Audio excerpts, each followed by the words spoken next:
I'm Ros Kerslake, Chief Executive of the Prince's Regeneration Trust, and our organisation is an organisation that focuses on delivering heritage-led regeneration around the United Kingdom. We've been going for about 15 years. We're set up by the Prince of Wales and really driven by the desire to ensure that, very important, very beautiful buildings that may not be needed for their original purpose are brought back to life in a way that benefits the community in which they sit. And I think one of the things that he found as he was driving around the country is that there were an awful lot of buildings, some of them ex-industrial buildings, some of them old hospitals, old schools, but all sorts of buildings around that just weren't being valued, weren't being treasured in the way that they should, and certainly not being recognised in terms of the impact that they could make in a positive sense into the community in which they sat. I think things have moved on since then. I think the work of English Heritage, Heritage Lottery, and a number of people in this room has made a difference in that time. Against that, of course, we have an economic environment, as was mentioned earlier, where an awful lot of public buildings are coming onto the market right now because of public sector cuts. So although I think the thinking has moved on, sadly the demand for the sort of thing that the Prince's Regeneration Trust does has not disappeared. If anything, it's probably grown in the intervening period. Our philosophy is very much about working with communities. I feel sort of quite strongly that we as an organisation can help to support people at a local level to deliver what is their ambition for the area in which they live. But we can't create that ambition, we can't create that vision. The people that are here from the projects are the ones who must have the ownership, who must have the vision, who must have the passion about what they want to achieve. What we can bring is technical expertise and support, but it has to be something that is there from the communities. And I think the other thing we feel very strongly is that you have to bring everybody into the tent. If you've got somebody that you feel doesn't necessarily support what you're doing, get them in the tent, don't have them outside the tent. We also believe that reusing historic buildings is the most sustainable approach to regeneration. It never ceases to astonish me that we all very carefully fold away carrier bags and put them into a little neat pile somewhere in our house and bring them out to reuse, and yet we knock down buildings with gay abandon around the country on a regular basis when the embedded carbon in a building is certainly more significant than that in a carrier bag. I'm not knocking saving carrier bags, let me say. I think we need to take it more seriously, and that's one of the things I'll talk about later, is measuring how you do that. We also believe that people feel strongly. I mean, it's very clear that people feel strongly about these buildings. They are part of why people love the places where they grew up. They went to school there, they got married there, their parents got married there, they worked there, their grandparents worked there. These things are really embedded in people's consciousness and how they feel about places. And it's amazing how bringing back one of these buildings into life can really restore the sense of pride and confidence in an area. And because of what we're trying to achieve, we tend to work in areas of economic deprivation because clearly the impact is greater. Sometimes if it's a really important heritage building, we might make a slight exception, but generally speaking, that's what we try and seek to do. So what we're going to do from now is move into workshop session 1. I think session 1, you've got to sort of open the issues. I think you've got to, as a group, particularly the people here from the project, what is the vision? And I think you have to have an open discussion and challenge around the vision, what you're trying to achieve, how can you get it to be successful, how you achieve the criteria, what are the things that, and actually try and take a sort of fairly clean sheet of paper almost approach to it. But by the time you get to session 2, you need to be now narrowing back down again. So by session 2, you need to have got your minds very clear about what makes this a strong project, why does it meet the criteria, what is it about this project that if I was a dragon would say I should invest in it. And you need to have thought about the questions, because don't forget the structure of it is not just that you do a presentation, but that actually you get a period when you're asked questions by the dragons. So it's a very short, very punchy, very clear pitch that you need. You need to be really strong on what you're saying. It's that, the old elevator pitch. If you were stuck in an elevator for 30 seconds with somebody, what is it you're trying to achieve? Why would they invest in what you're doing? You've got a little bit longer than that, but not much.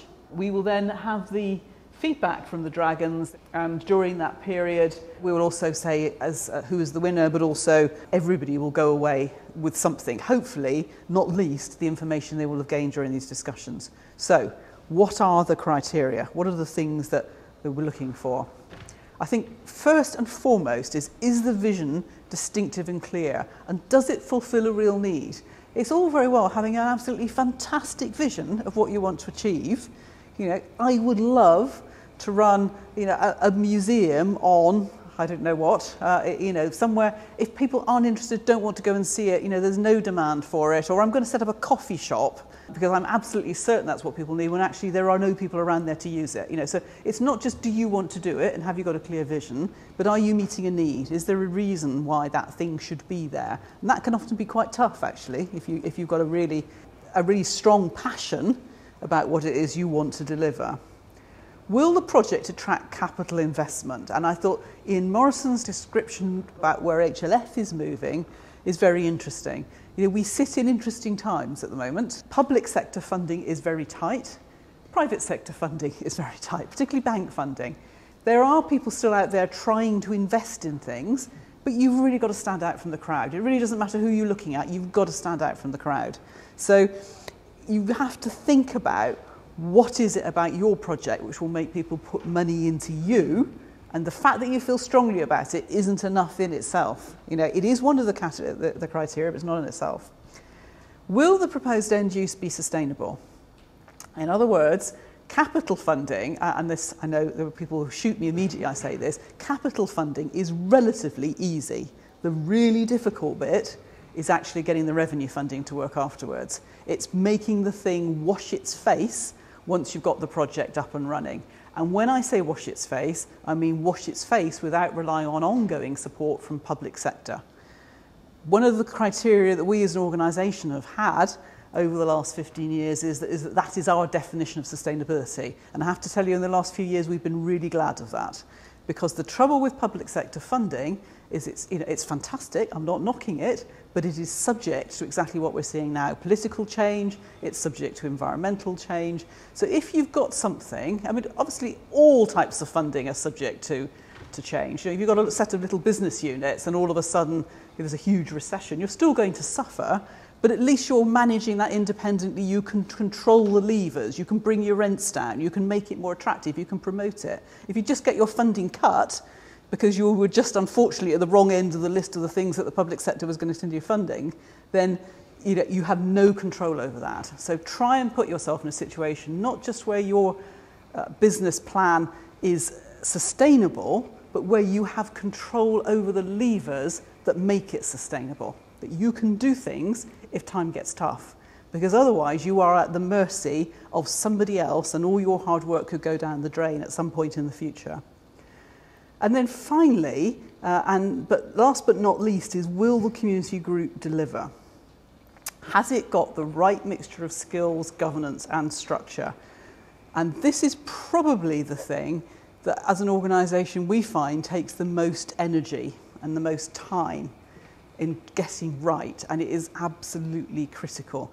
Some support you can buy in. Technical skills, you know, a conservation plan, you can buy that, so you don't need to worry about whether you've got the world's greatest heritage expert on your board, but good old common sense, an ability to make decisions, an ability to recognise that sometimes you have to change direction, an ability to actually say that thing that we said was the one thing that we were not going to give up on, do you know what, we're going to have to give up on that and move to something else because that's where the world is right now.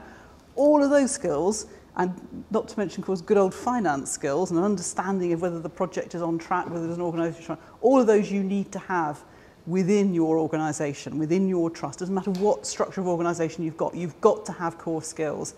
And I would say the personality bits of it, there's that ability to have leadership, to have determination, to have to make decisions, they are the ones that are the toughest ones to get right in an organisation. And one of the reasons they're very tough is because quite often organisations start off in one guise and then they have to move to another guise, and that transition is really very hard. So a lot of organisations start life as campaigning organisations, and they're jumping up and down and they're screaming and they're shouting at the council and they're saying you can't knock this building down, and no, of course we've got to keep it. And then, lo and behold, they win. And that's a bit of a oops moment. I would use another phrase. I think for many organisations, that's the point at which, ironically, it's just when they win is when they falter.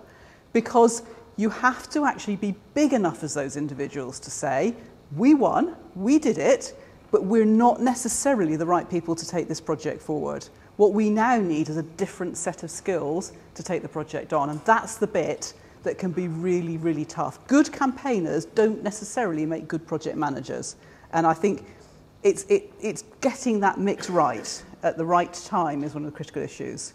So, what makes a strong project? What benefit the community? Is it going to create a significant economic benefit? Is it going to create a social benefit? And is there an environmental benefit? Not just about have we saved a bit of carbon by not knocking this thing down, but what's the impact on the place where it sits? What's the overall impact on the broader community? We as an organisation are focused very much on the regeneration impact of our projects. I often say to people, don't stand outside looking at a building thinking, what shall I do with that? Stand inside the building and think, if I got this right, what could this building and what we do in this building contribute to the community in which it sits? Try and think about it within its context. A few very quick examples with my very sharply on the time.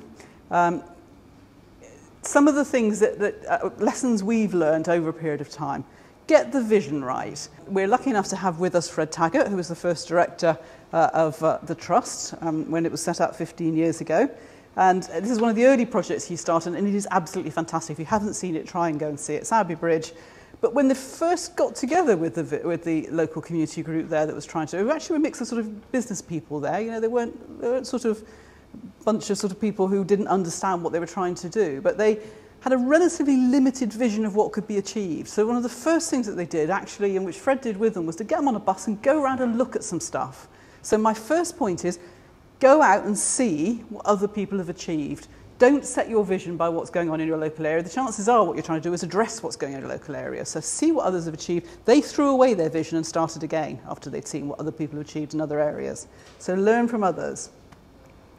Harvey's Foundry, again a project that the Trust has been involved for a very long period of time. Don't always assume you've got to start with the most difficult bit.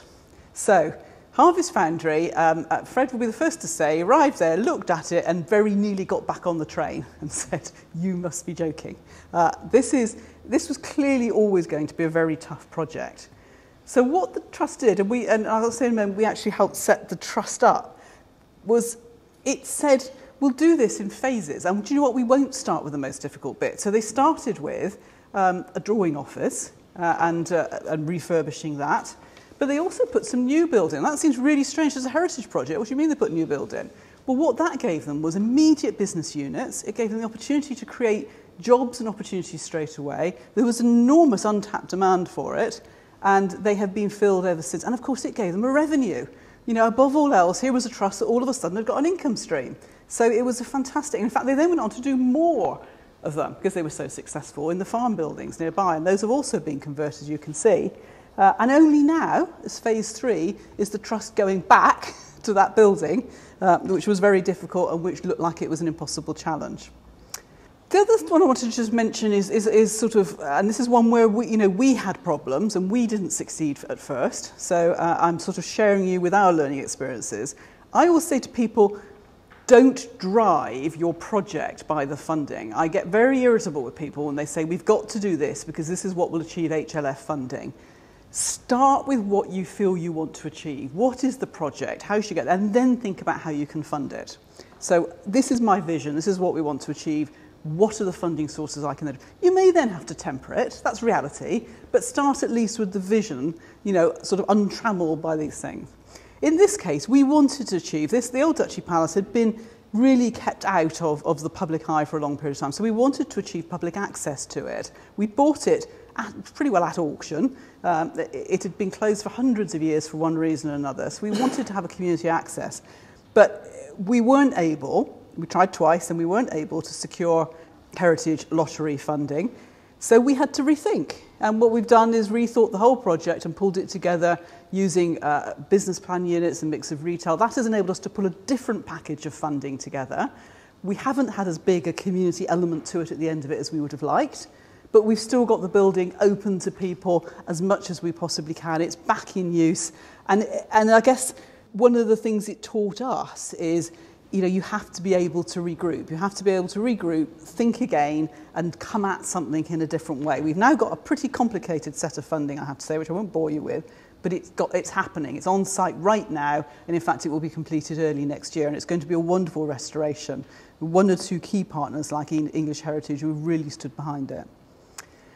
Middleport, I wanted to mention very quickly. It was mentioned earlier by Ian, and simply because one of the things we've learned there is that you can pull into different funding packages if you get your project right. And the great thing about the project Middleport Pottery, which is an existing Victorian pottery still in use, is that by a certain amount of restructuring and moving it around and looking in a number of different directions, we've attracted in things like Regional Growth Fund, which wouldn't have gone in typically into a heritage project. So if you can present your project in the right way, if you can make it clear about things like jobs and opportunity or craft skills or whatever it is, then you can look across a range of things that might not be immediately obvious. And as I've mentioned earlier, you need to be really clear about sustainable end use. You need to be quite robust. It's no good saying I'd love a heritage centre if in fact the end result of that is it's not going to work. Yes, you can have a heritage centre, but maybe not in the whole building, and that's a frequent issue we come across. Final thing I wanted to just mention is the need to ensure that you measure the benefits that you get. So economic benefits are things that are clear and tangible, and you measure them because you can see them. You can see how many jobs you've saved, you can see how much space you brought back into use. All of those things are quite easy to target, and they're really good if you're looking for commercial investment. So I'm not at one moment knocking it, but there's more to a project of the kind we do than that. You get all these great stuff from things like Harvey's Foundry, which actually has created more money back to the revenue than they've ever invested it. But I think that the important thing is also to look at things like social benefits. And one of the things we're doing now is a triple bottom line that looks economic, social and environmental benefits. So think about what are those other benefits, because for some funders that's really important. And as I said, look also at the environmental benefits of what you've done. What is it you have done to that place? So make sure you look at the whole thing. Don't just look at a single narrow set of measures. If you look more broadly, you can hopefully achieve a broader range of funding.